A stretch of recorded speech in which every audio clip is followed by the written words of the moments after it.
Okay, so let's start our webinar. So good morning.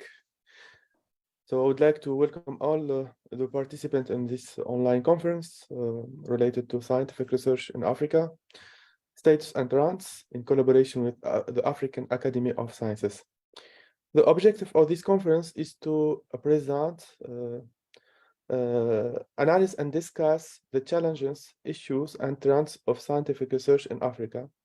My name is 𝙎𝙘𝙞𝙚𝙣𝙩𝙞𝙛𝙞𝙘. I am associate professor at University of Sousse in Tunisia and regional representative for EURAXESS Africa. I would like to thank our speakers for today, Dr. 𝙎𝙧𝙖𝙑𝙞𝙀𝙀, the Executive Director of African Academy of Sciences, Professor 𝙎𝙧𝙖𝙑𝙞𝙀𝙀, Head of Performance and Ranking Office at University of Sousse in Tunisia. So your questions must be submitted in Slido. I will share with you the link of Slido. The webinar will be recorded and it will be available in EURAXESS Africa website as well as slides. Now I will start the first presentation about EURAXESS Africa. And just I will share my screen.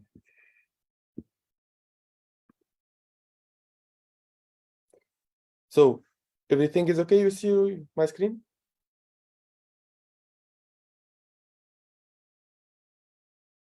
Okay. So what about EURAXESS Africa? So EURAXESS Africa is an initiative of European Commission established with the aim to provide free access to information about research in Europe, opportunities for research funding, and international collaboration and transnational mobility. It links researchers in Africa to Europe. Furthermore, the network is open to all nationalities and research fields. So for 2021, there is preparatory activities for establishment of EURAXESS Africa Hub, but for this year, for 2022, we have the official launch of EURAXESS Africa Hub, and you see here the official website of European Commission related to EURAXESS, and the tab of EURAXESS worldwide. You see there is 9 hubs in the worldwide. There is ASEAN, Australia, New Zealand, Latin America, and Caribbean, China, India, Japan, Korea, North America, and also Africa.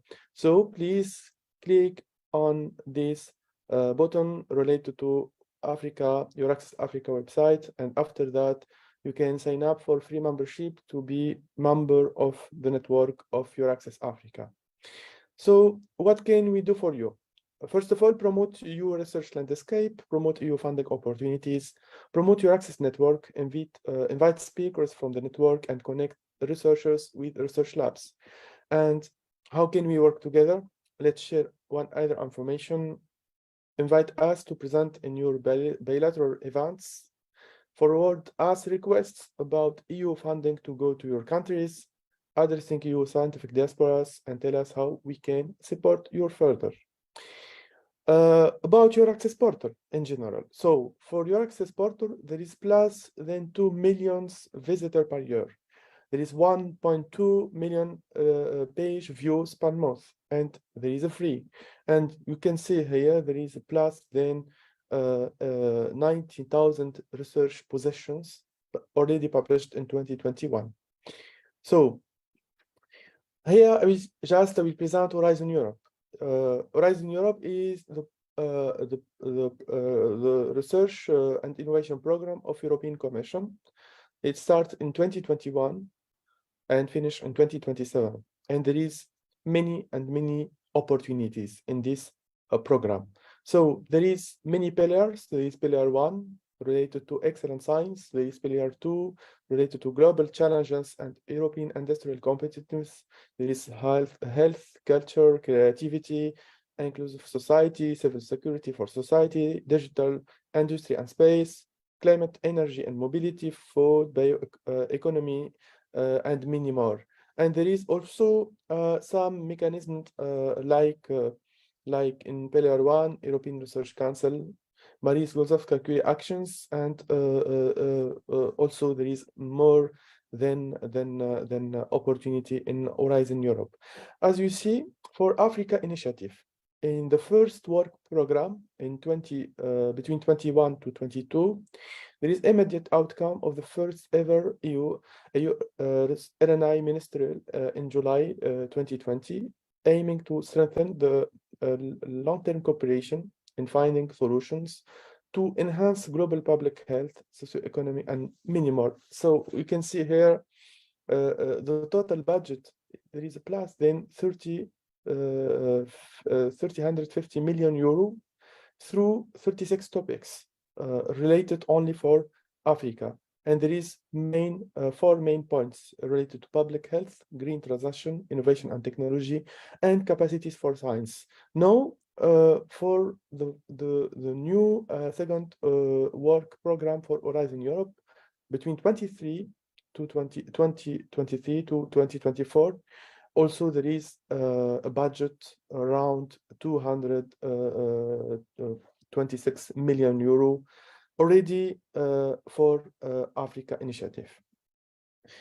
You can find more and read all work package and work program related to 23-24 in the portal of funding and tenders opportunities, and you can click on how to participate, and after that you can find all work programs, and you can click on in 2023-24, and after that you can just download the work program for each thematic, and you can see all opportunities and all already topics in this period.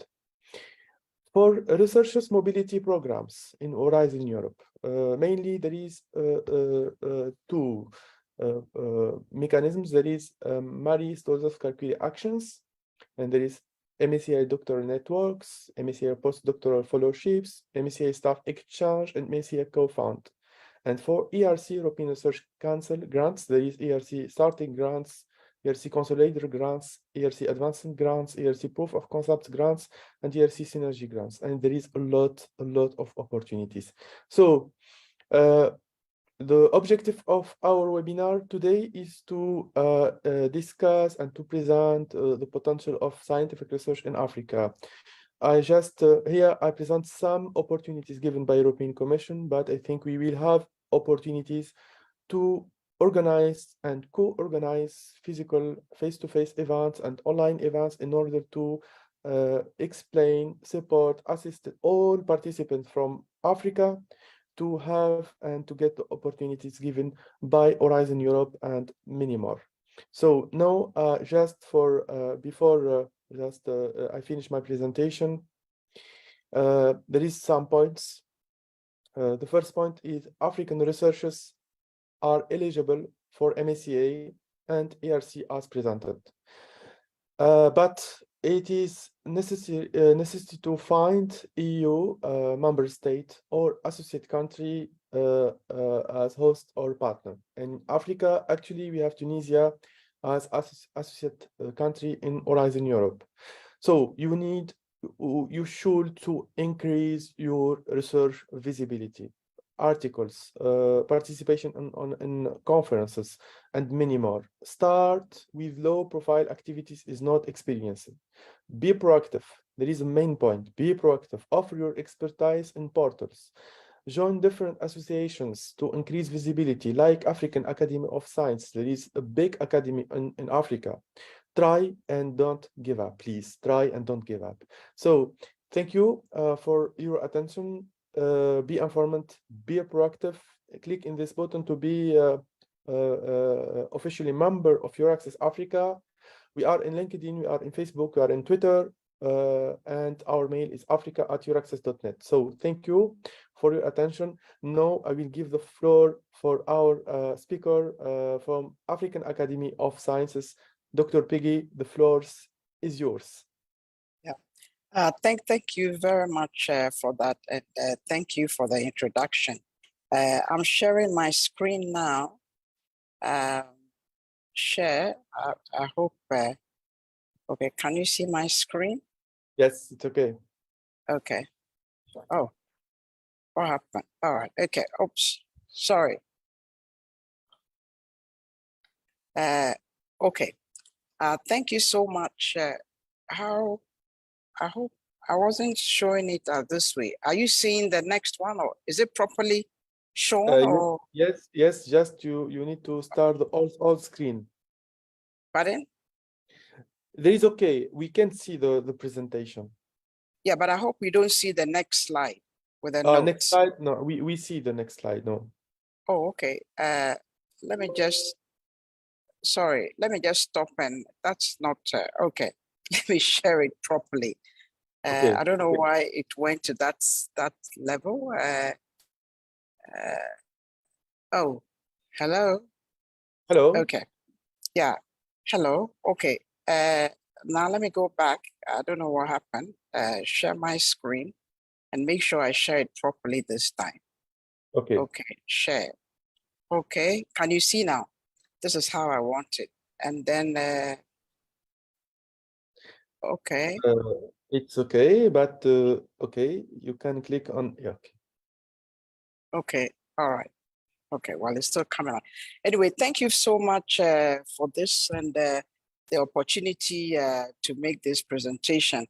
I will be very quick. We're given what are the research, scientific researches in Africa, the status and strength. So I start with the the vision of the AU. Maybe many of you may not be able to, would not know it, but the AAS, it is African Academy of Sciences. It's a Pan-African organization. And our vision is we want to transform lives in Africa through science, not only natural sciences, but also the human science.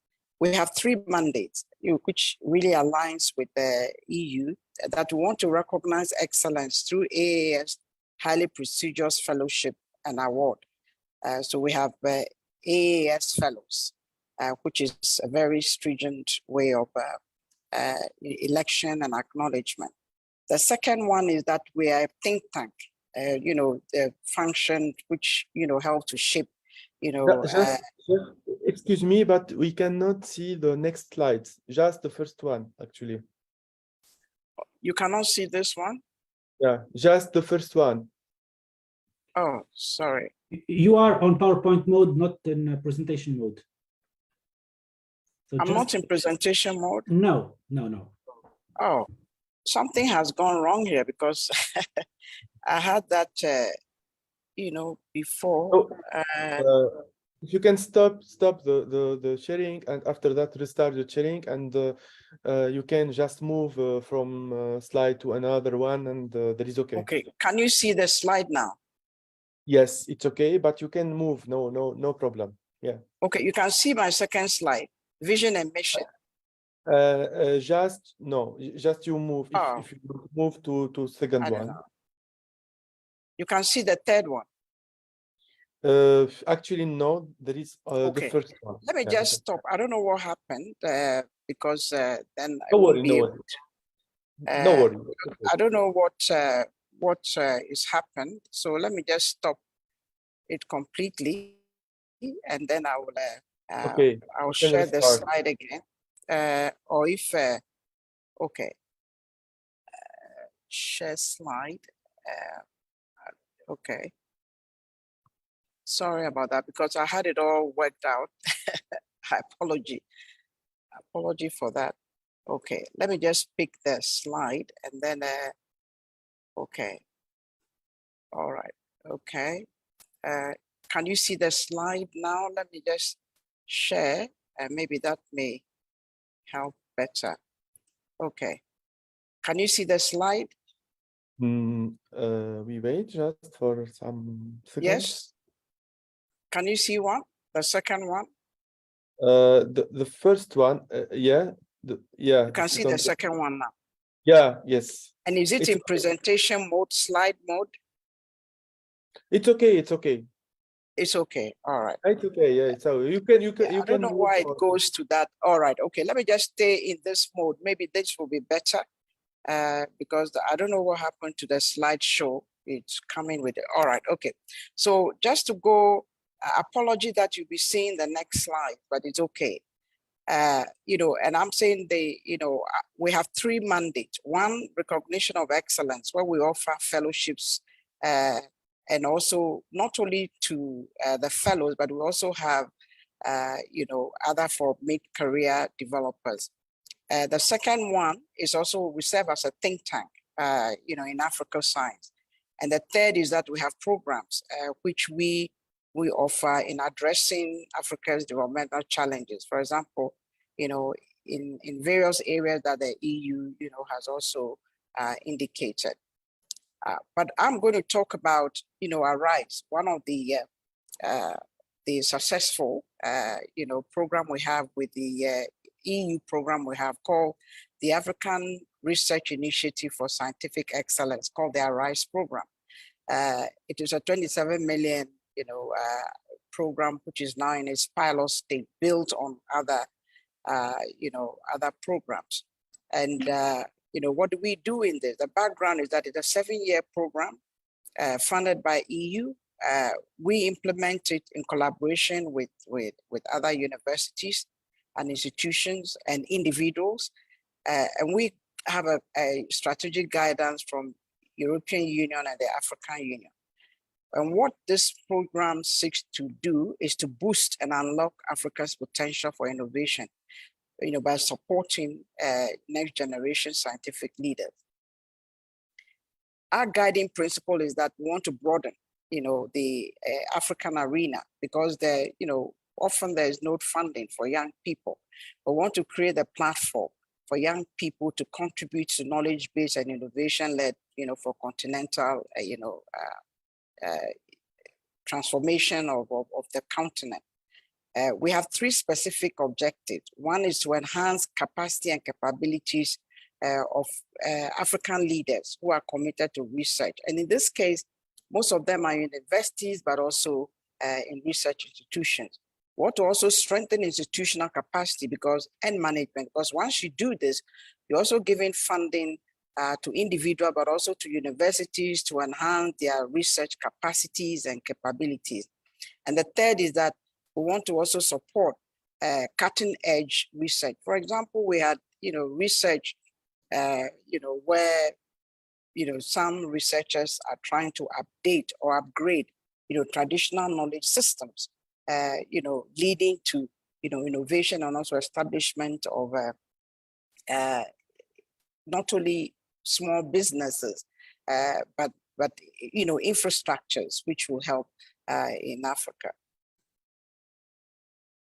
The program aligns with just what Ahmed has said, aligns with the EU high-level political dialogue on science, technology, and innovation. That is public health, green transition, innovation and technology, and capacities in science. These are some of the results. We've offered now 45 African early researchers from 38 countries. And they are doing various researches in life sciences, natural sciences, material and social sciences. We're also supporting the institutions. And currently we support 38 African research institutions, in these 38 countries. So it's a big spread, from east, west, north, south. And each, of the project, and this is one of the first, ever, quantum of funding, each of the applicants is given $500,000 for 60 months. That is for 5 months research. And we believe in this because it gives us a long-term, research funding to enhance capacity and capability, but also for impact. We also have a very strong gender component, and 38% of the researchers, are female. Some of the results, again, which we have with that, we found out that a lot of the, young researchers don't have mentors. So we also create the opportunity to mentor. From the fellows we have, they mentor them, but in return, they are also supposed to mentor others, and at least a minimum, at least producing 2 PhDs and 4 MScs. And also lack of funding, giving them the opportunity to also access other funding. not only from A, but also from other, funding opportunities. We also realized that most of the African scientists have limited writing skills. So we provide them training in writing, also provide them the platform, in the area of open science to also, not only write, but also exhibit their work. We also found that there's a low demand for research by policymakers. Again, we try to connect them, expose them to industry, because a lot of the research that we have this thing about it from laboratory to market, which, we try as much as possible to train, recipients to do. Well, we can't do this without also aligning to not only the Africa we want agenda, but also to the SDGs. So you can see this current, research programs that they have, SDG 1, 17, 5, and, and all that. And these are very critical, particularly in Africa's transformation. Just a highlight, of it is that we just had a meeting in South Africa, and we gave, the platform for these young people to showcase their work, attended, by other researchers, young and also mid-career, as well as international scientific community. For example, we had Kiveli, and that's for all of them. They presented their work, highlights of their work at the 14th General Assembly of the AAS, but on the margin of the World Science Forum, which many of them wouldn't have had the opportunity to attend. They also had an opportunity to listen to seasoned, fellows of the academy, but also researchers, seasoned researchers globally. For example, Professor Abdu giving, a lecture, and so were, many other lectures. But also happened that we're also given the opportunity to present this work at the World Science Forum closing ceremony. So high visibility, as Ahmed said, we also need to raise the visibility of the work that we do. And that's exactly what we did. I have a video here, but I'm sure we don't have time. So I'd like to take the opportunity to say, look, please connect with us, go online. There's so much that we can offer. And from here, hopefully we'll be able to forge partnership and further collaboration with most of you online. So thank you very much, Ahmed. Yeah, thank you I'll very stop much for this nice presentation. And as you see, African Academy of Sciences is a main organization in Africa, and I think there is a lot of opportunities to have and to do with the African Academy of Sciences. So now we give the floor to Professor 𝙎𝙘𝙞𝙚𝙣𝙩 from University of Sousse. So Professor 𝙎𝙘𝙞𝙚, the floor is yours, please. Thank you very much. Do you see my presentation? Yes, but it's not in the high screen presentation mode. mode. Okay. Yeah. Okay. Let me just share this with you. Yeah. This is all right. Is it okay? We wait. It's okay. Yeah. No, it's okay. Please. Thank you very much, ladies and gentlemen. Thank you for inviting me for making this presentation and mainly this exercise. I spent a lot of time, but it was really pleasant to harvest such amount of data. I hope it won't be boring. There will be a lot of data here, and I will try to analyze time to time the data I will show you, and perhaps we will have opportunities to share again our opinions in other conferences. My name is 𝙎𝙘𝙞𝙚𝙣𝙩. I'm professor from Tunisia, University of Sousse, head of performance and ranking office in the university, and scientific advisor for Horizon Europe program representing Tunisia in Cluster 4, Digital, Industry and Space. So before starting, I would like to, is it okay? Okay. Just to say 2 points, just to be clear with my presentation. The first one is the objective of this presentation is to have an overview which cannot be exhaustive. Our continent is huge, so I won't be able to give information about all the countries, so apologies to the countries I won't cite. The second one is that I will try also to analyze and show different points of view, just to let you know more about the different phases of research in Africa. And my aim is not at all, no way to compare countries or university. It's to show trends and a part of the reality, not all. My source of data was Scopus and Scival. Maybe if you are familiar with other data sources, you may find several differences with my numbers. So why do we need to evaluate research?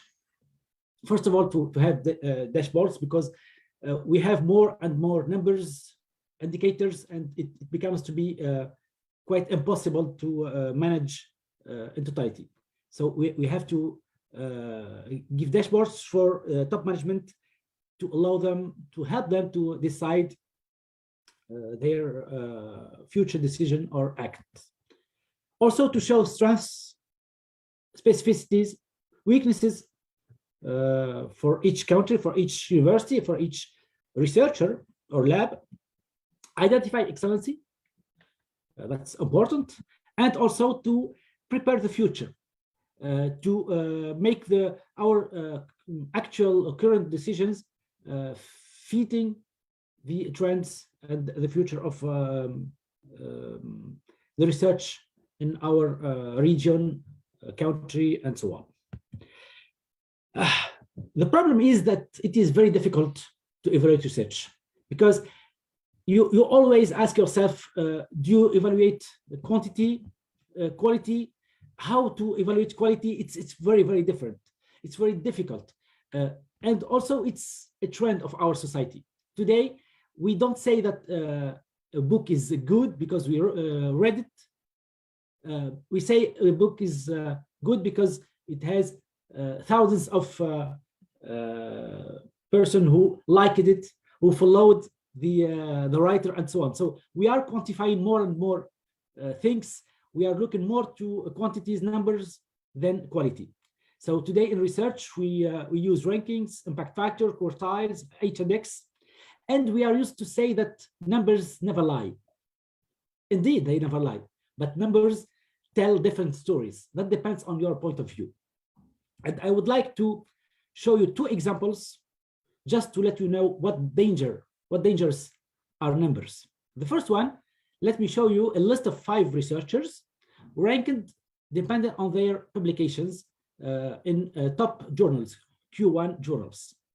If you look to the first and the fourth researchers, you will see that they have almost the same number of papers, but the first one has 100% of his papers in Q1 journals, the fourth 90%. So you will obviously say that the first researcher is better than the fourth.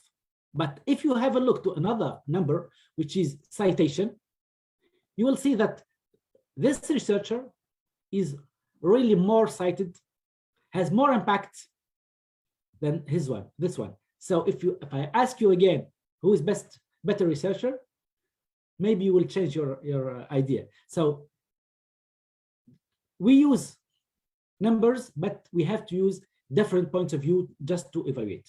The second example is the Nobel Prize 2014 in physics, whose research was published in a Q3 journal.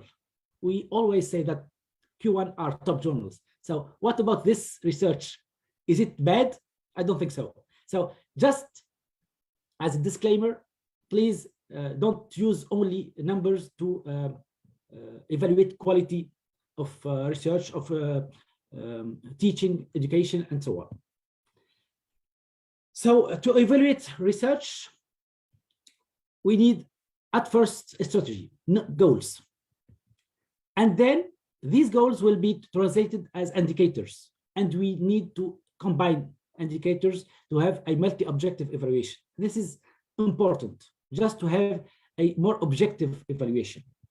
These indicators must be internal, that shows you your achievements according to your goals, but also you must have external indicators.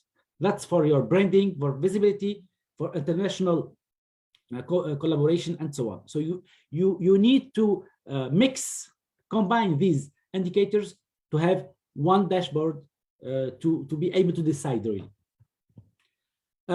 What I used to for my work is that I used a multi-layer evaluation with a round-trip traveling from micro evaluation to macro, micro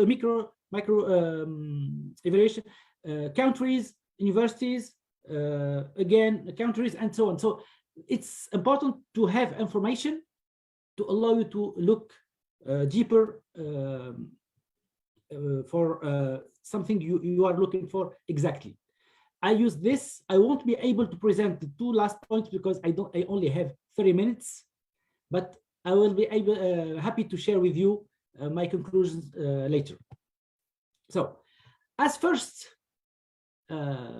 indicator, I tried to compare Africa with similar regions. I choose South America, sorry, and Southeast Asia. It's unfair to compare Africa to Europe or to Asia Pacific or North America. But if we compare to quite similar areas, we can say that we have a very good dynamic. We are getting closer to researchers in these areas. And for next year, you can see here the years for next year, which is not already ended, because 𝙎𝙘𝙞𝙞𝙤 and 𝙎𝙑𝙖𝙑𝙞𝙬 and their data collection in March. So we still have 3 months of data collection. We are getting right now better than these two areas. So as you see, we have a very good dynamic in research compared to similar areas. And this is a first positive point. So this dynamic of all protection of publications can be compared to just journals, because we are used to say that journals are better validation of research. We have exactly the same evolution, and more important, we have around 90% of our publication are from journals, which is something very good. And from these journals, we have a very good rate of Q1 and Q2 journals. We have more than 60% of papers. It's here. 67% of our journals are from Q1 and Q2. So 90% of our publication in 𝙎𝙬𝙞𝙤 are journal papers for all Africa. I mean, we'll see later if it changes from countries. What about topics? In 𝙎𝙬𝙞𝙤 or even in 𝙎𝙑𝙖𝙑𝙞𝙬, we have 27 domains. You can see here that we have 4 domains which are more than half of the production of Africa in research: medicine, engineering, agriculture, and biological sciences, and computer science. Note that the sum of the numbers exceeds 100 because there are several papers who belong to 2 topics. For example, one paper can belong to computer science and engineering. So that's why the sum is more than 100. So as first summary of this global review, we saw that we have a good progress, excellent ratio of journal papers, 91%, which exceeds the rate of Europe and Southern Asia. That's very, very good. 4 topics are dominating the research in Africa: medicine, engineering, agriculture, and biological sciences, and computer science, sorry. So if you go deeper a little bit, we know that we can evaluate also research via the rankings, world universities rankings. The problem is these rankings are quantitative assessment also, but they also are multidisciplinary. They take into account research, education, and so on. So it's another point of view. It's not only research. And we also have 42 rankings at least. So it's important to choose your ad hoc ranking. And I have chosen for you the 3 main rankings. If you want to know more about IREG and the rankings, you can just scan this QR code and you will have more details about that. So the first ranking is Shanghai, of course, the toughest one, the most selective one, which ranks only 1,000 universities in the world. Note that we have more than 13,000 universities in the world, and more than 1,200 in Africa. So in this very selective ranking, we only have 18 ranked universities. 9 from South Africa, 7 from Egypt, and just 1 from Nigeria and Ethiopia. The top 3 universities in this ranking are Cape Town from South Africa, University of Cairo, Egypt, and University of Witwatersrand from Johannesburg, South Africa. So only less than 2% of our universities in Africa are ranked. That's very difficult for us. It's a very hard ranking. QS ranking ranks 1,400 and 32 universities from Africa, again, Egypt and South Africa as top countries, but we can also find Tunisia, Sudan, Ghana, Kenya, Morocco, and Uganda. This is better for us. It's more accessible ranking. And we have Cape Town, #1, again, University of Johannesburg, and the American University in Cairo as top 3 universities in this country, in this ranking. The last one is Times Higher Education, which ranks 2,325 universities, and here 95 universities from Africa, with a great effort from Egypt and South Africa again. Algeria and Nigeria, who are ranking half of their universities almost in this ranking. Very good performance of Morocco and Tunisia, who are ranking 2/3 of their universities in this international ranking. And we can also find Ethiopia, Tanzania, Botswana, Kenya, Mauritius, Mozambique, Namibia, and Uganda. And the top 3 universities are here: Cape Town, Witwatersrand, and University Stellenbosch University.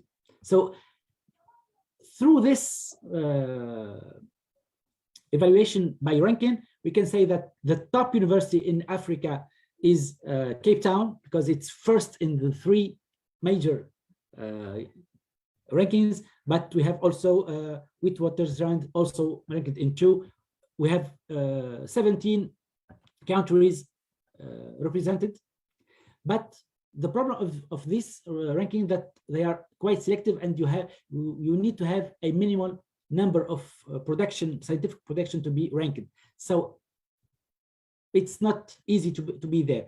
That's why I tried to show the production of the more than 50 countries in Africa. You have all the countries here, but the problem is it's quite unreadable. I mean, more than 50 countries, it's difficult to find yours. So I will limit to the 9 first countries to be able to analyze and give more details. And here are the 9 countries producing the biggest number of productions. The first thing that we can say that all the countries are facing a real increase of their production, but 3 countries have a very big rate of growth, which are Egypt, here Nigeria, and here Ethiopia.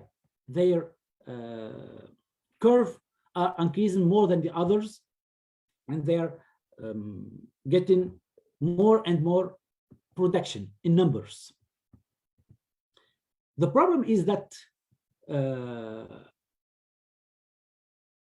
it's not a problem. If we compare to journals production, only journals, we find exactly the same curve, which means that the number is increasing in journals as well as in global. So this is very important because journals are more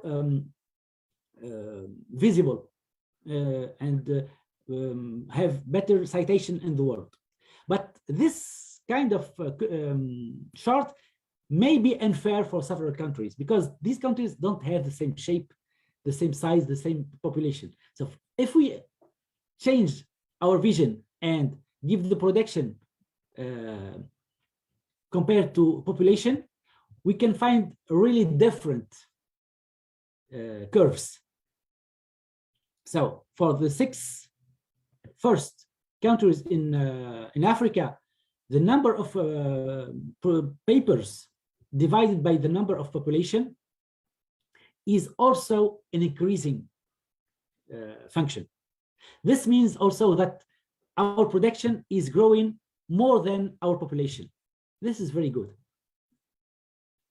But this also shows that our can have small countries producing very big research in number compared to their population. So, as I said, this is quantitative. These are just numbers. What about the quality of this research? The first indicator of quality is the percentage of your papers in the top journals. This chart shows the percentage of local production in the top 5% journals in the world, which is a very, very, very good indicator. And here we can find some differences in the ranking. You can see that Kenya is making something tremendous. I mean, 16% of its papers, are in the top 5% journals in the world, which is something really excellent. The other countries are less, but we are still, in all these countries, more than 5% of production in top 5% journals. And it's still a very good performance, even if it's different from a group to another. The second qualitative indicator is the international collaboration. And here, this chart represents the percentage of papers of each country having other nationalities as co-authors. And we still have here with Kenya something unusual. More than 75% of papers are co-authored with foreign other countries, which is largely superior than the world average. They are all more than 40% of collaboration. So this also shows the dynamic of the country as regards to the collaboration with other countries. The most biggest part of this collaboration is with European countries, but we can find really very different collaboration. Asia, America, Africa also, it's less. This is the only perhaps negative point I found, is that the part of African collaboration in this part is still very few compared to other areas. Third qualitative indicator is the collaboration with industry. So here the percentages are very low, but you have just to know that the international level is around 1.2, 1.3. So even the countries who are here are not far from this average of the world, but we still have champions of collaboration: Kenya, South Africa, and Ghana, who are exceeding 1.7% of papers realized with industry, made with industry. Very important indicator of quality is fundings, research fundings. So according to Scopus, we can see here the amount of awards each year with the international funding organizations. So almost all the countries are very close. Only South Africa is really making something very, very different. And as we are with the EURAXESS, I tried to show from this what is the part of European funding. So if I look to only the European funding, which includes H2020 and FP7, we still find exactly the same curves, the same evolution. It's not an increasing or decreasing function. It depends on years, on projects, and so on. But we still have one country who is very different from others, which is South Africa, and the other countries are very, very similar here. But I asked myself if the 9 first countries in production are the best countries in European funding. Actually, no, because if I look to the top 13 countries, we can see that other countries are entering into this ranking. We have Tanzania here, Senegal, Sierra Leone. You can see here something. I'm not specialist of European funding. Dr. Ahmed can say more than me about that, but we have several data which are quite interesting and encouraging. I don't know, I still have time, Ahmed? Yes, please go ahead. Yeah. Okay. I'm trying to get fast to show everything, but I'm afraid that there is a lot of data at the same time. Someone asked about the slides. I will send the slides to Dr. Ahmed to share the slides with great pleasure with the participants. So as I said, that for European funding, we can find that almost all these countries are quite similar in amount of European funding. Only South Africa is out of this this group, this cluster. The last qualitative indicator is the citation impact. So let's just explain what does it mean, the field-weighted citation impact. 1 means that you are in the average of the world. Your number of citation of your papers is exactly in the average of the world, and all these 9 countries are making better than the average of the world. We have something very special these 3 last years, that our top 9 countries are getting very close in performances, but these performances are very good, because when you see that you have 1.2, that means that you are receiving 20% citation more than the average of the world. And I can tell you that in 2022, Africa will have the best average in the world, better than Europe, than America, than Asia, in the field-weighted citation impact, which is something I discovered yesterday, and something to be really proud of our research in Africa.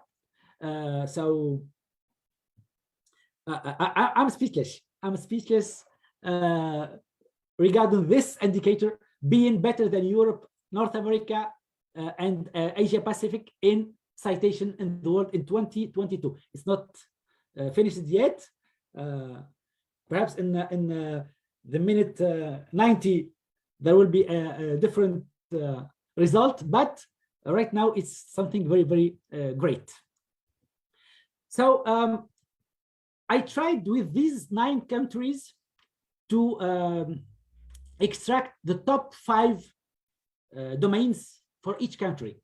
So you can find here the 9 countries with alphabetical order, and here the best, the biggest number of papers, domain 1, domain 2, 3, 4, and 5. So really it's an unreadable table. So I tried to change the way to see it. And if you look at it like this, it's easier. You can say that the 3 countries on the left are very, very, very similar. Here, you see colors. Each color represents a domain. Huh?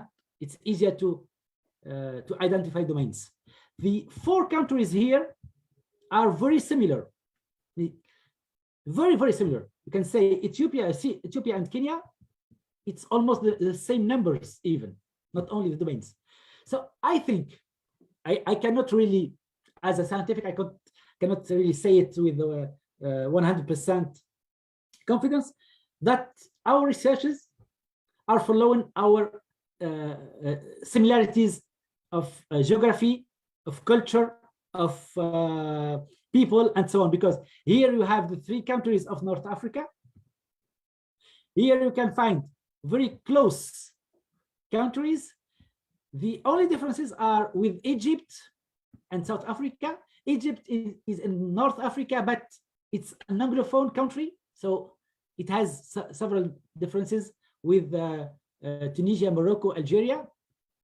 And South Africa is quite different also in its decision. But when you see these 2 columns, Ethiopia, Kenya, and these 2, Tunisia and Morocco, same domains, even same numbers, same percentages. So perhaps we need to have more analysis of the more than 50 countries to say if it's really true or not. But it's quite amazing for me to find out that. As a summary for this point, for this qualitative analysis, we saw that we have different viewpoints, and as I said in the first, numbers can tell different stories. So depending on what you see, citation, awards, journals, and so on, you can say that you have more or less better performances, and that's why I insist again to combine indicators, not only look to one because you are better in that one. The quality is really interesting, despite of everything. The dynamics also are, the curves are increasing in very good way. We saw that we have several emerging countries which have less publication in number, but very good performances, and perhaps to be confirmed regional similarities in results, in topics, and so on. So trends. Let's talk about next year, 2022. As I said, we have still 3 months of data collection. Of course, it's normal that you can have less papers right now, but it can also increase. But let me just show you 3 countries who already have more papers than 2021, with 3 more months to data collection, which are Egypt, here, Ethiopia, and Ghana. These 3 countries already have a bigger number of publication right now than 2021. So they are still on a very big dynamics, as I showed you in the first. So as I showed you, we have several topics which are very dominant: medicine, engineering, social sciences, and agricultural and biological sciences. I tried to see for at least 1 or 2 of these domains what are the trends in medicine. Right now we are doing as well as South America, so our trends are really good. Perhaps we will join them at the end to become top, the first one in this chart. Also, sorry, no, this is not medicine, this is engineering. Sorry, there is a small mistake. Also in engineering, we are doing right now better than in 2021 and still counting. So the trend is very good. Look, that it's normal that for other areas the number is still less than last year. It's still counting. So I hope it wasn't hard to follow, because a lot of data, a lot of charts, but I want to insist on several points. The first one, that I still have 2 layers and I don't have time to talk about these layers, is to analyze domain by domain, but also university by university, the top universities and the top researchers. We have nowadays the ranking of the top 2% researchers in the world based on their H&X. We have a lot of African researchers. It's kind of honor, a pleasure to see that we have a lot of colleagues from Africa competing in such ranking. We saw that we have very variable performances, but interesting in overall. We can be more or less good in one indicator or 2, but in general, it's very good. We have emerging countries with small shapes, small production, but good quality. Areas of excellency, when you see that you have 6 countries out of 9 who are first in medicine as topic, it's something which must lead us to conclude that this area is very important for these countries. But as we are with the African Academy of Sciences, I want to throw a stone in the lake, like we say. Why don't we have an African ranking of universities? I mean, we are running with very tough rankings. Rankings are not shaped for us. If we talk about Shanghai, 50% of the score is about having a Nobel Prize in your alumni or professors. I mean, that's not fair. So the Arab League of Universities, which has 2,000 universities, will launch its own ranking in January. Ranking shaped to Arab universities. So they will be able to compete with similar universities in shape, in finances, in numbers, in culture, and whatever. I mean, and I think that it's time for us to have our regional ranking. First of all, to take into account our specificities, cultural, regional, whatever, but also to be ranked with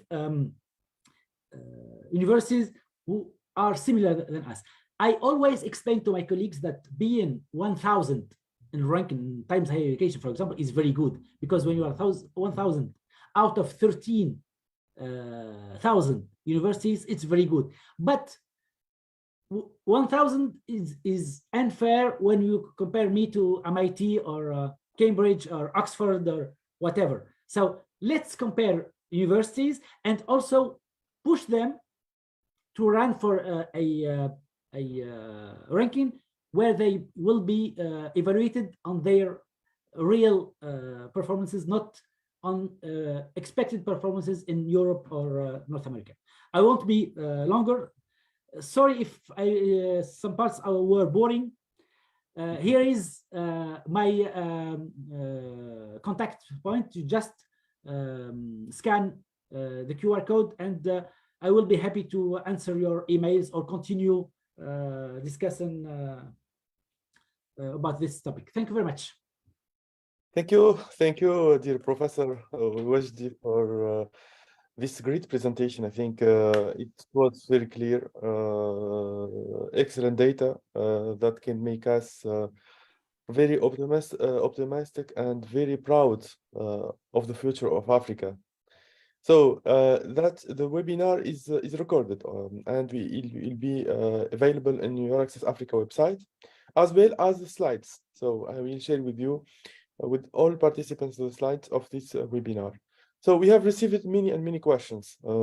If you have more questions, please use the Slido link already shared with you. So first of all, we can give the possibility for some live questions. So we can allow some participant to give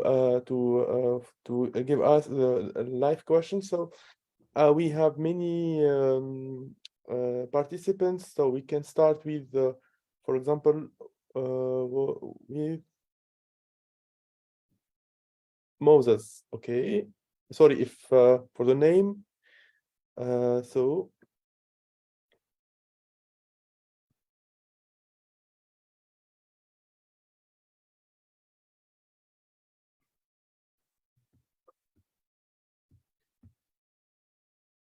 wait for.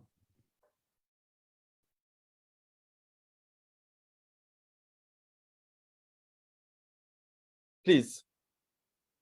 Oh, yes. Thank you so much. I hope I can be heard. My name is Moses Wankoko Ebil. I'm an assistant lecturer at Makerere University in Uganda, and I've been following through the slides and through the presentations. Thank you so much. I work within the School of Education, where we are training future teachers of Uganda. And of course, we also carry out research and have our publications. My question is specifically about when it comes to the domains related to education or the fields of education, have you been able to categorize them under social sciences, or can we look at them as an independent, look at it as an independent field? Because I don't seem to see any kind of research related to education, and yet education is broad. It covers both the sciences and the arts as well. And we also have the social sciences, but also in their own field. Thank you so much. Professor? Professor Wajdi, if you can reply. Yes, I did not limit my search to a field or another. If you can say I just had a look to research, not in the education part. But if you have a look to where is it? So where is it? Here. You can see that we have social sciences as a major topic of research in these 5 countries. So of course you need to go deep to analyze that. But the biggest problem with social sciences is that there are very few journals indexed in 𝙎𝙘𝙞𝙤 and 𝙍𝙬𝙤. We have a very big problem with highlighting our research in social sciences. It's the same thing in Tunisia. I see my colleagues having a lot of very good work, but really not visible in our topics because they're targeted journals or books or conferences are not indexed in 𝙎𝙬𝙤, and this has to be changed. I mean, we need at first more and more regional journals, African journals, Arab journals, Mediterranean journals, whatever, and they need to be indexed in 𝙎𝙬𝙤 to be visible. I don't know if it's answers to your work. Very well. Thank you so much, Professor. There's one other point I did not mention because I'm not able to count it, is the production, scientific production, compared to the investment of research in the country. This may change because after all, our colleagues in Africa are making a huge effort to publish, sometimes with very small budget. So big up to them. They're producing very well. They are making concurrency to other areas with very few fundings. Thank you very much. Good. Thank you, dear Professor. So we have another question from 𝙎𝙘𝙖𝙧𝙘𝙀. So 𝙎𝙘𝙖𝙧, please go ahead. You can open your mic, please.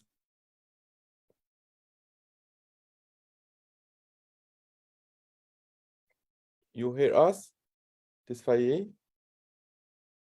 So we can see Jérémy.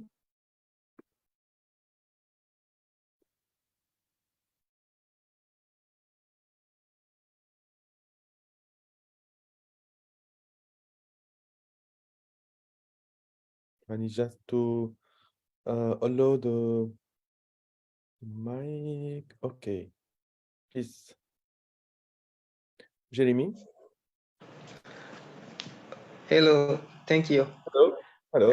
First of all, I want to greet Dr. Mali, Dr. 𝙎𝙘𝙖𝙧𝙞𝙾, and Professor Kuba for this rich showing.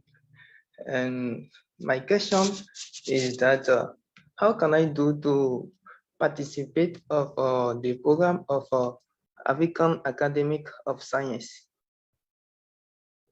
Okay, the question is for you, Dr. Piggy. Thank you. Thank you very much. There are three levels. Either you're a fellow, which is more for those who have several years, but we also have affiliates, because what we have realized is that we need to have young scientists, and that's the mid-career. And that again is highly competitive. So you go online, what you require is your publications, as my colleague has said, the quality of the publications. But what we also require, which maybe a lot of the ranking don't provide, is your impact? What impact has your research made in transforming lives in Africa or even elsewhere? Because even these rankings don't really come out with what impact you have made. It could be a small publication, but you may have made a great impact.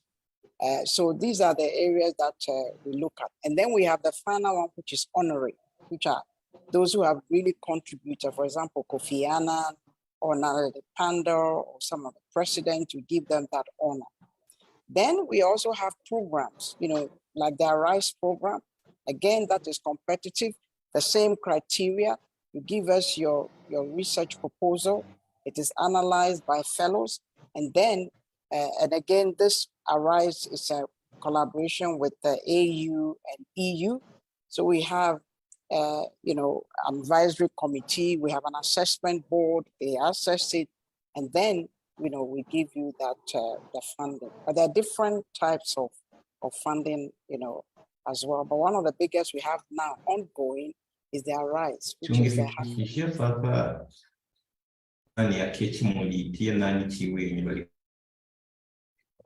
Please. Yeah, so that's it. Okay. Thank you. Thank you.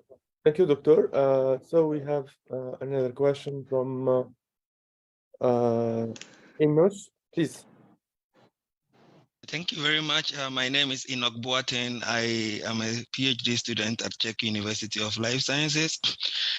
And I actually saw the presentation of Professor Ojii. It's very insightful. And thank you very much. One, I want to find out about whether you intend to publish these findings, apart from we having the recorded version in the website. Are you planning to publish it generally so that people can access and not actually also follow the trend? It can be more informative. Secondly, regarding publishing in African journals, my little checks show that African journals, most of them have very low impact factor, one, and then probably the quartiles are maybe the fourth or maximum the third. And usually upcoming researchers would want to also be visible. So they tend to consider a high impact factor journal and higher quartile journals so that their visibility will be clear, they will be cited, they will get to the level that will probably help them to become members of AAS, you know. So my question is, what is the motivation? What are we doing? I agree that it's about time we generate African journals and then motivate African researchers to publish there. You cannot compare starting a journal, let's say a West African Journal of Medicine, whatever, to something like pathogen MDPI, which has been there for a longer time, you know. So what are we doing to motivate the upcoming Africans to consider this journal so that we will also be visible? And when it comes to ranking, like you said, we should have for Africa as well, we will be able to compete with the world. I think both Dr. Peggy Boateng and the other speaker can help with this question. Thank you very much. Thank you. Thank you for you. Professor, Who starts? Professor? Yes, please. Okay. Look, very, very interesting question. I really thank you for that. Let me tell you several points. The first one, I insisted at the beginning about numbers and quartiles. Really, we are giving a lot of importance to quartiles. And this is our first mistake. Promoting African journals depends on us. I mean, if we target African journals before others, they will be top journals. I mean, we are a very, very big number of researchers. My biggest problem with a lot of young researchers and PhD doctors is that they never cite colleagues from the same university for the same floor time to time, and they cite researchers from Outside. 10,000 kilometers, and this is a big problem. This is the first point. The second point is our juries, our ministries are using quartiles and big impact factors for as a way to evaluate researchers, for promoting researchers or professors, and this is a mistake. We need to say, I mean, if I drive a Lamborghini and you drive a Lada, that doesn't mean that I am a better driver than you. That just means that I have a better car than you. So if I write in a Q1 journal and you write in a Q4 journal, that means that I wrote in a good journal. That doesn't mean that my paper is better than yours. Please never forget that. So, and after all, we need all researchers and management officials to change the way to evaluate research and to give less importance to quartiles and impact factors. I hope I emptied my bag, because yeah, but I'm full of, for example, an aspect is that, for example, in my university, I'm studying in not an African university, and PhD students are encouraged to publish. And what is the condition? If you publish in a Q1 journal, you are given some amount of money. When you do in Q2, you are given some amount of money. But when you do in Q3 and Q4, you have nothing. So, I mean, for my immediate gratification or benefit, also the university gets some money, right? So for my immediate gratification, I am thinking of going that way, you know. So it's a bit. Right. You're right, but you have to choose between quality and money. Anyway, yeah, I would like to come in here.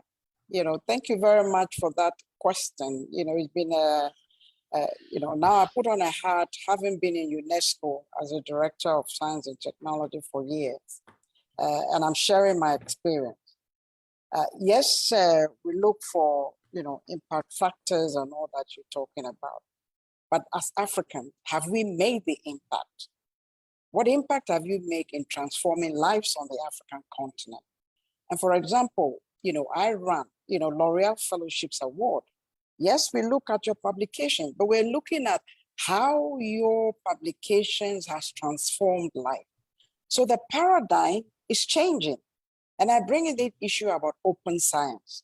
And this is why we are pursuing the issue of open science, which I led for many years. And we're also, it's a shame I didn't show the video, but this is exactly what you're saying. Why should you be making money for, you know, journals like Nature or journals like Elsevier, and you are not, you know, supporting your African journal, which is accessible to people to use your data to leapfrog and do further research? I saw with interest, you saw South Africa. You know, South Africa, when it comes to national, they have a lot of information. And I'm telling you, on the continent, Africa, on the continent of Africa, when you talk about science transforming lives and doing exactly what they want to do in Africa, it's South Africa. But when you look at what they were saying and the quality of the journals, you know, so we have to be very cautious. And I know, yes, universities, you know, are in that.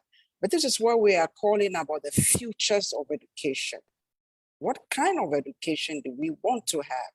What kind of education, what kind of transformation do we want to have? So this again is a discussion, and I agree with you. You're throwing that maybe, you know, the African Academy of Sciences should develop, you know, a journal itself and be ranked, you know, very high, because we have, yes, because we have all of the professors, we have the cream of Africa. And in fact, if I show you the video of the cream of African scientists, not only fellows, but even the affiliate, the young people, the kind of, you know, the research that they're doing. I mean, we are of age. And again, Mr. 𝙎𝙘𝙞𝙤𝙀, what you also don't realize is that these international organizations use your data, and they're keeping your data, which you don't have access to. For example, in medicine, they use your data. They have the repository of your data, which Africa doesn't have. Shall we continue doing that?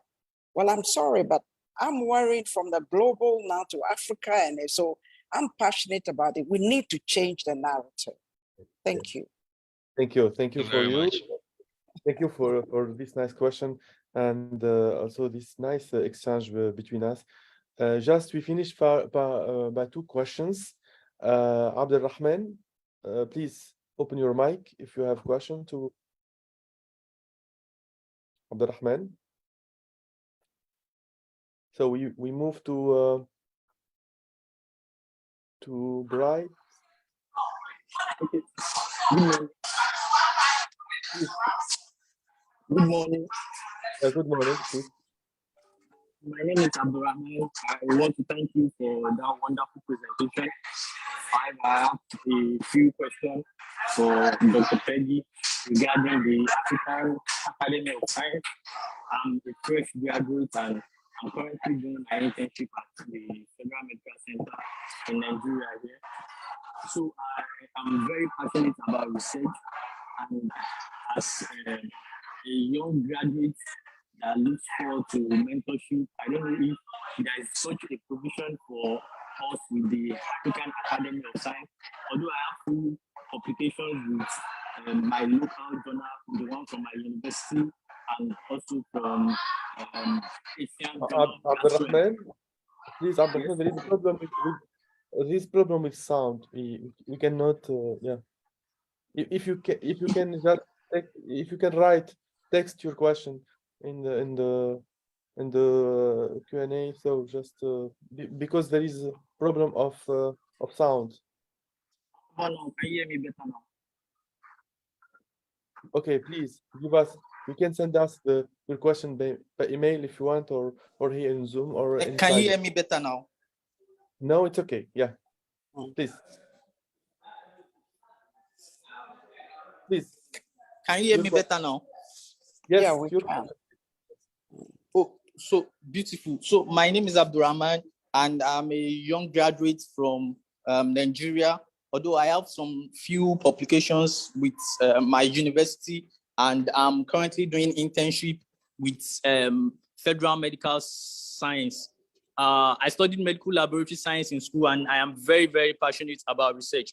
So I don't know, my question is directed to Dr. Peggy, and I would like to ask if there is opportunity for young, fresh graduates like myself who are very passionate about research, and if there is a way that they can be mentored in line with academic research to contribute to science.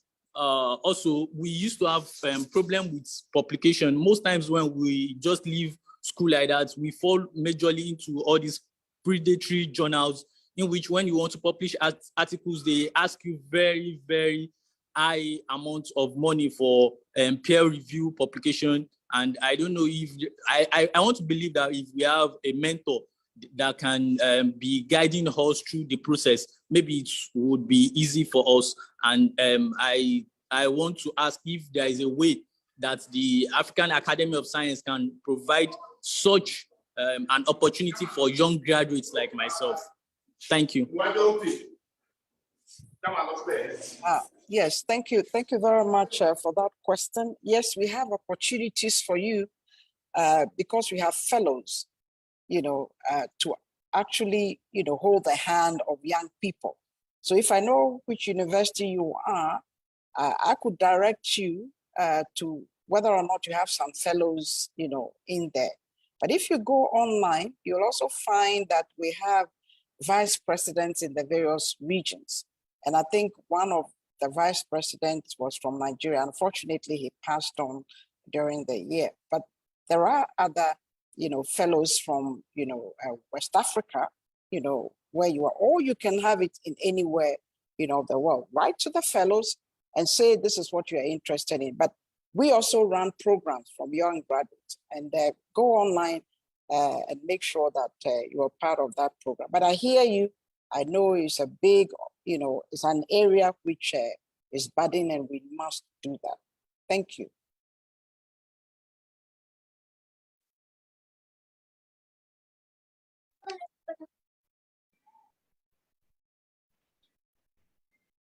You are muted, so we cannot hear you. Dr. Something. Thank you. Yeah, thank you. Just the last question, please, OL, if you can open your mic. Okay. Good morning. Can you hear me? Yes, it's okay. Yeah. Okay. My name is 𝙎𝙘𝙞𝙚 I am an MSc student of cybersecurity with National Open University of Nigeria. I'm from Nigeria. So the question I would like to ask Dr. Peggy is, here in Nigeria, we normally have a lot of issue when it comes to data in research, especially with young researchers, because I would like to give an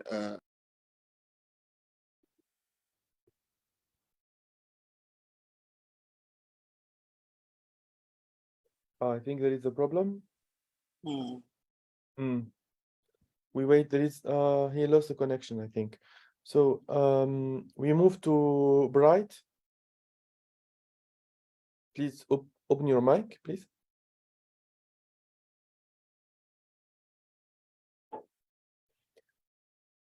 If not, we move for just for the last question for today.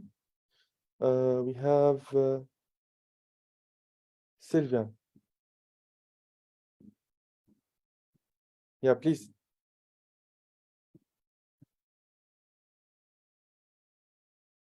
Sylvan,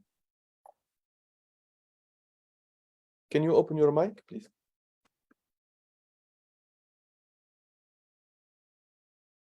We have also many other questions, so we can see, we can move to Shidibele. So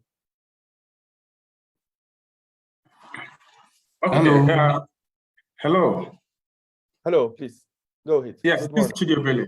Yes, I've been trying to write on the Q&A, and thank you for this opportunity. Thank you, Dr. Peggy.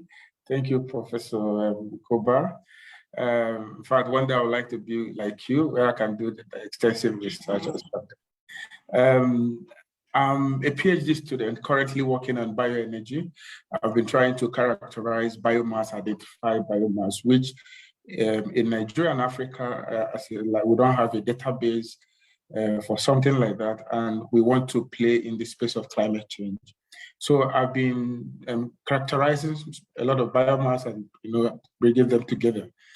But the challenge I have usually is funding and then access to good labs where I can do extensive characterization. That's one. I also look forward for transfer programs where I can also get opportunity to interact with the rest of the world. That has also proven difficult. In one of the sessions of the EURAXESS that I attended before, there was something like that, but I tried to follow up, but didn't get any feedback. So I would like to know how EAS will help people like us to have transfer programs and to access labs and funding, for our researchers. Thank you. I'm also the center leader for climate change at the university. So I'm also looking forward to getting masters and PhD students to do research in a lot of areas and assist me in the research as well. Thank you. Thank you. Thank you for you. Yeah. Thank you so much for that. And you said you are a lecturer in the university with PhD student. PhD student, African University of Science and Technology. Okay, PhD student, yeah. There are great opportunities for you. And again, I'll entreat you to go online. There are various programs, but the program that I presented are for PhD students. They're already PhD and will want to enhance their research. And these PhD grantees are also looking for MSc students to mentor and PhD students to supervise. So go online and, a way of connecting, we call it connecting minds. So a way of connecting with these, grantees to do that. At the same time, a way of connecting with fellows and affiliates to do that. But I hear you. There's a great, I would say, test for this kind of opportunity and to support. And I hope that we'll be able to get, my colleagues EU are here. You can see that there's a whole lot of potential for doing this. So I'd like to see, getting more funding to be able to do this, because as I said, AAS is a continental academy and it represents everybody. And also a great link with the African Union and EU as a bridge between them. So it will hold us well if we can, extend some of these programs to other people. But I have a question, my colleague, Professor. I noticed with great interest, and this is also in comparison with the Africa, with the science report, which I led to finalize, the Science Report 2021, UNESCO Science Report. And please go and have a look at that. There's quite a lot of data. But what I find is that the issue of Francophone countries. I didn't see many of the ranking for the Francophone countries. I mean, most of the Francophone countries I saw were in North Africa. But south of the Sahara, I did not see any African Francophone countries, even Lusophone countries. I saw Mozambique, but not the others. Is there a reason for this? I know what the answer is, but I want, reiteration of what I think the issues are. Prof. Good.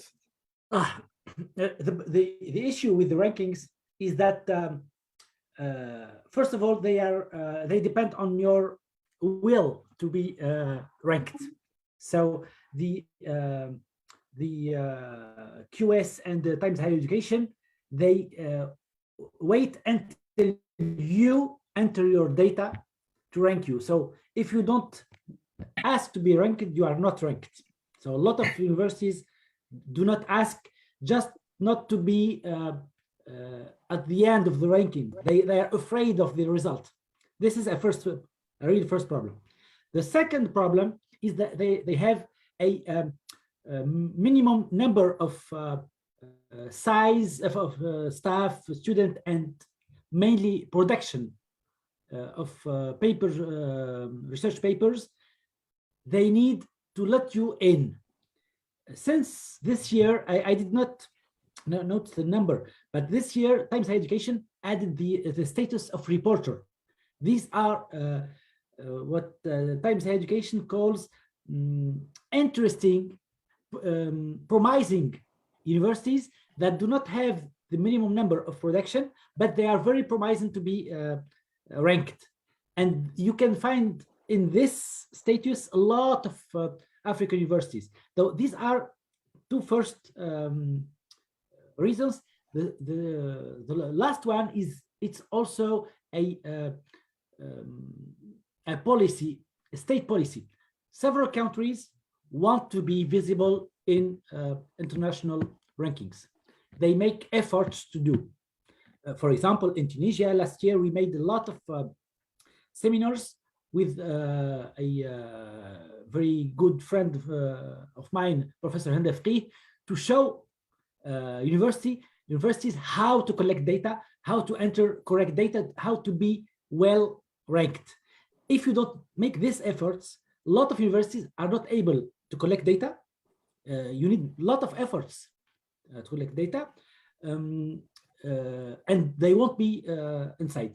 So you have structural reasons not to be ranked, but you have also political, if I may say, reasons not to be ranked.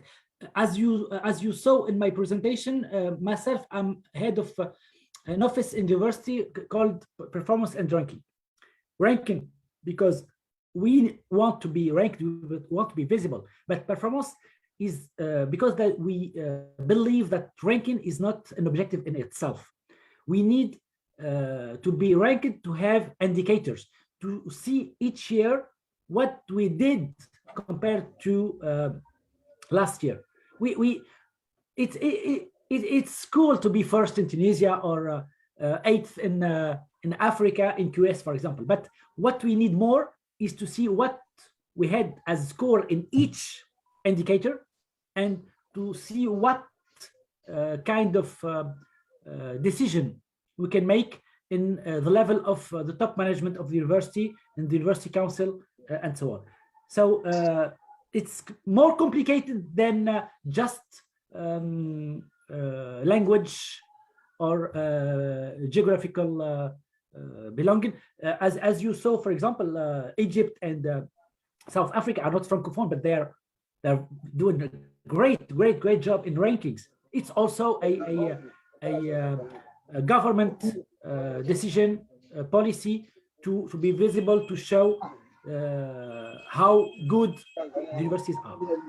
I hope I answered the question. Okay.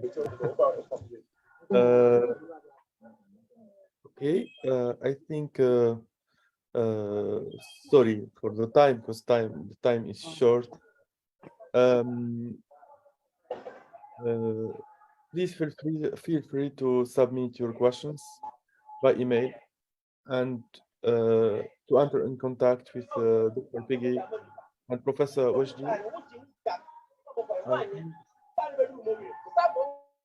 Okay, it's okay now.